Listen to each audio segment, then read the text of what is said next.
There is a moment, one specific moment, when a parent understands their children have made a finished picture of who they are, and they are not adding any new brush strokes. For me, that moment was a Sunday dinner. My grandson asked me about my work, and before I could answer, my daughter said, "Grandma used to be a journalist, sweetheart." Used to be. I was sitting right there. I had been shrinking inside my own family for 12 years before that sentence. I just hadn't had a word for it until that night. I'm 82 years old, and I'm going to tell you the 5 signs that your children have, quietly, lovingly, with the best intentions, already buried you. I have 3 children. Eleanor, who is 56 and lives 15 minutes from me, Robert, who is 53 in Chicago, and my youngest Sarah, 50, who moved to Seattle in 2019 and calls me on the first Sunday of each month like it's a bill she has to pay.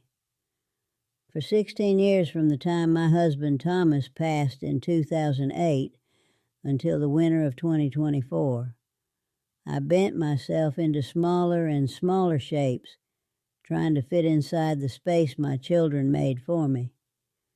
I told myself it was love. I told myself it was family. I was wrong, and what I'm about to tell you cost me 16 years I can't get back. Thomas died on a Tuesday in November, cardiac arrest. He was 71. We had been married 43 years, and I will not spend much time on that part because that grief is mine and it doesn't belong in this story. What belongs in this story is what happened in the months after. Eleanor took charge. That's the only way to describe it. She came to the house on Willow Lane, the house where she grew up, where I still lived, and she walked through every room with a yellow legal pad, writing things down, what should be sold, what should be moved, whether I needed a smaller place. I was 66 years old. I was not sick. I was not confused. I was grieving. But grief, I learned, looks like incompetence to people who want to help you. She meant well, I do believe that, but meaning well doesn't mean you're not causing harm. Those 2 things can live in the same house, and I know that now. Within 6 months, I had sold the house on Willow Lane. Robert said I couldn't maintain it alone. Sarah said it was too big for one person. And I, 66 years old, a retired newspaper editor who had managed that house and that family for 4 decades, nodded and signed what they put in front of me. That was the first sign, and I didn't read it. The first thing I want you to understand is what these 5 signs actually look like from the inside. Because from the inside, they don't look like cruelty. They look like concern. They sound like love. They arrive in the voices of the people you raised, delivered with the absolute certainty of people who have decided they know better than you do about your own life. The first sign is when your children start making decisions about your life without asking you, not helping, not offering, deciding. Eleanor chose my apartment. She took me to 3, stood in the kitchen of the one on Cedar Court and said, "Mom, this is perfect." And then I looked at the low counters and the grab bar already installed in the shower, and I understood what she was seeing when she looked at me. She was seeing a problem that needed managing. She was not seeing her mother. I moved in on a Saturday in April 2009. They put my furniture where they thought it should go. And when I asked to move the armchair to face the window instead of the television, Eleanor said, "Mom, you'll want it near the TV." I sat in that chair facing the television for 3 years before I moved it myself at 2 o'clock in the morning. That's what happens. You start rearranging your own life in secret. You start making small choices in the dark because you've learned that making them in the light causes friction, and friction causes your daughter to call your son, and then there's a conversation about mom that you are not invited to, in which the word concern gets used a lot and nothing gets resolved. Have any of you ever rearranged something in your own life in secret just to keep the peace? I think more of us have done that than will ever admit it. And by the way, I want to thank this channel for giving people like us a voice. Please subscribe if this is reaching you. It's free. Like the video and leave your story in the comments below, because I promise you, you are not alone in this. The second sign is when they stop asking how you feel and start asking how you're managing. There is a difference. How you feel is a human question. How you're managing is a logistical one. It treats you like a system that might fail, rather than a person who might be lonely or scared or angry or, God forbid, happy. By 2012, every phone call with Eleanor began the same way. Hi, Mom. How are you managing? Not, how are you? Not, what have you been reading? Managing like I was a small business she'd taken a stake in. I started answering in kind. Fine. Doing well. Nothing to worry about. Because real answers, honest ones, triggered responses I didn't want. If I said I was lonely, Eleanor would suggest a senior center. If I said I was sad, Sarah would remind me she had a lot going on right now in a tone that made sadness feel like an imposition. So I became pleasant. I became easy. I performed fine. And here's something I figured out at 73 years old, sitting in that armchair facing the window. A person who learns to lie about how they feel just to keep peace with their own children has already lost something that can't be given back. I called it love. It was performance. And I performed it for 3 years. At Sunday dinners, on the phone, at birthday lunches where everyone was perfectly pleasant, and I drove home on Highway 40 every single time, feeling like I had just spent an afternoon with strangers who used to know me. But that's not even the worst part.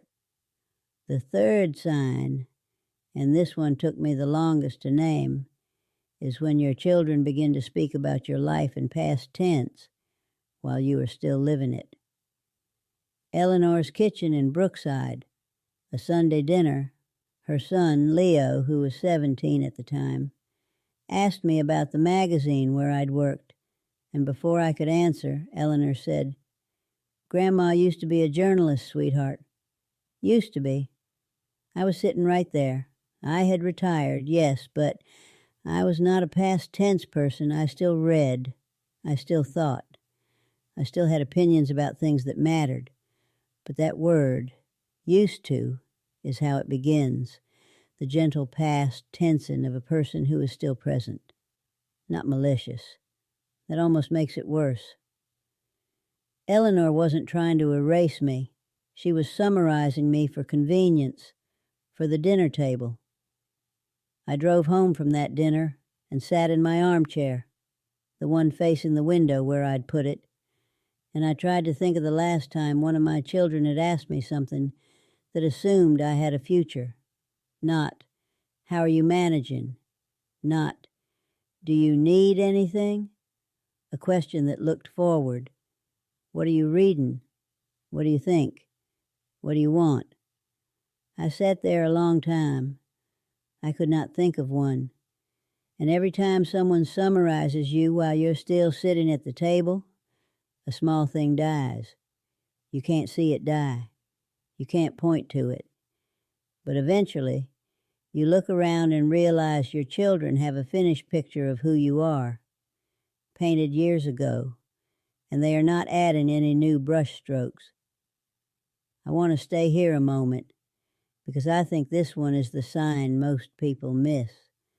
Being spoken about in past tense by the people who love you is one of the quietest forms of loss I know. It doesn't announce itself. There is no argument, no rupture, no moment you can point to and say, that is when it happened. It just accumulates the way dust accumulates, and one day you realize the room has changed color, and you don't remember it happening. My neighbor Martha, she's 81, lives 3 doors down on Cedar Court. Her daughter calls every Sunday and asks her what she's been watching, what she's been cooking, what she thinks about this or that thing in the news. Every single Sunday. That woman is 81 years old, and she is still a present tense person in her daughter's eyes. I used to watch Martha walk to her mailbox on Sunday afternoons, and I felt something I can only describe as hungry. The 4th sign are your children dismissing what you say, the way you once dismissed a child who was being dramatic. There's a face. If you're a parent, you know the face.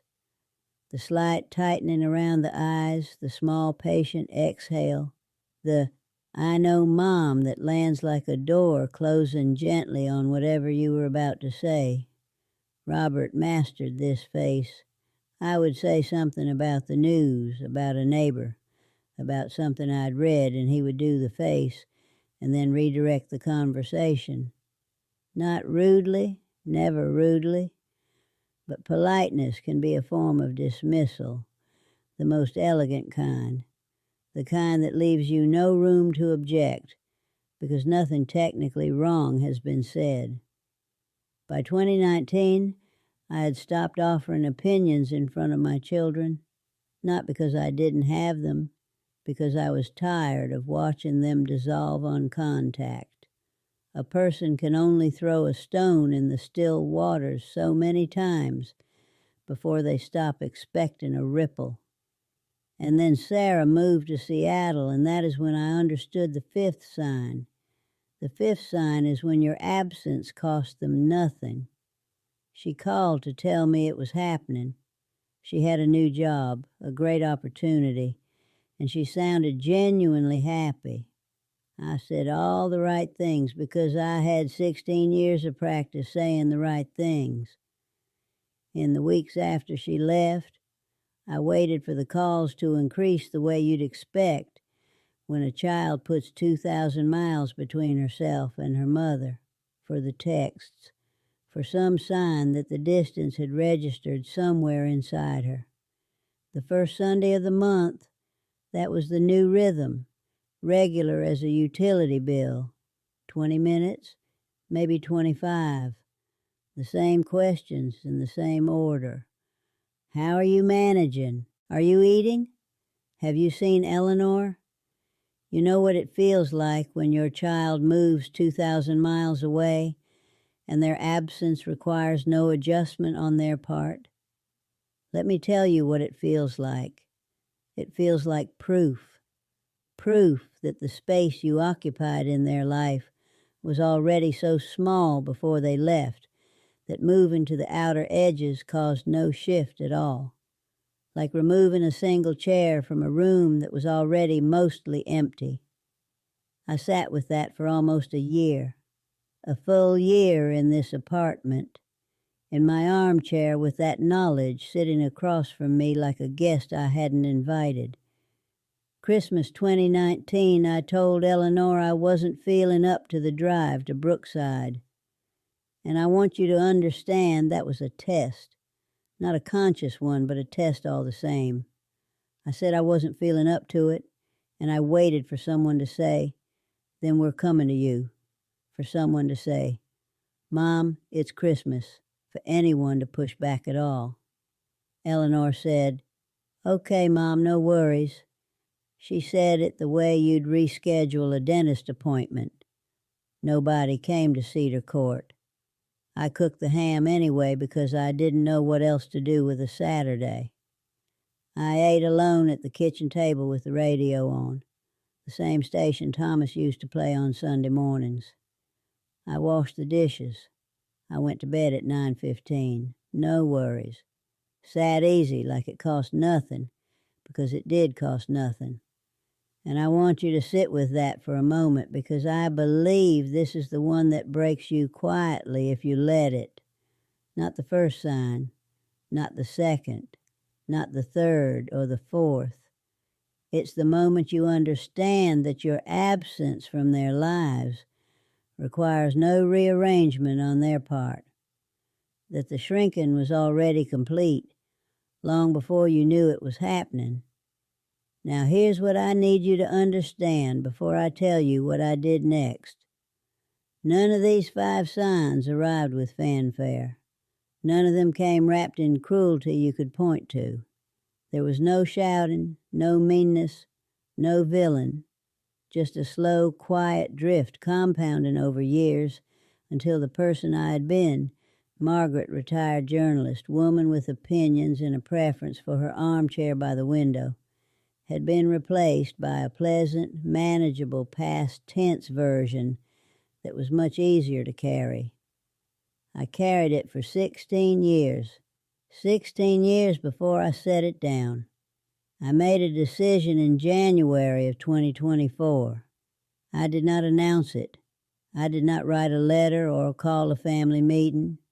I just began quietly to stop arranging myself around their convenience. I stopped answering every call on the first ring.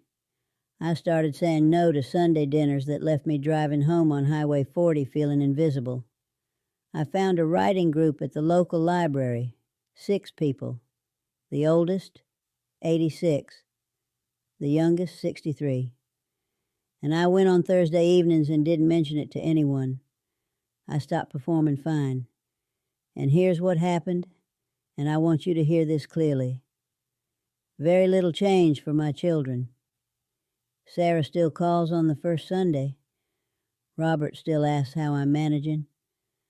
Eleanor still has her dinner that I sometimes attend and sometimes do not. What changed is inside me. Eleanor used the phrase pulling away in October when I declined 2 dinners in a row. Mom, are you pulling away from us? I said, Eleanor, I am 82 years old. I'm not pulling away from anything. I'm just finally standing still long enough to remember who I am. She got quiet on the phone. The kind of quiet that means something landed. I don't know if it will change anything between us. I genuinely don't. Some things run too deep to fully correct, and people don't usually give back the picture they've made of you. They've been living with it too long. But what I do know, sitting here at 82 in this apartment on Cedar Court with my armchair facing the window where I put it, is this. If your children make decisions about your life without asking you, if they speak about you in past tense while you're still in the room, if they stop asking how you feel and only ever ask how you're managing, if they dismiss what you say before you finish saying it, and if your absence, your actual absence from their lives, costs them nothing at all, then pulling away is not abandonment. It is not cruelty. It is not failure. It is the last dignified thing a person can do for themselves. Love that asks you to disappear inside. It is not love. It is comfort yours dissolved into theirs for their convenience in your name. If any part of this reached you, leave a word in the comments. Share it with someone who needs to hear it, because this conversation matters and you deserve to be heard. I am not somebody's concern. I am just Margaret, and I have been waiting a very long time to say so.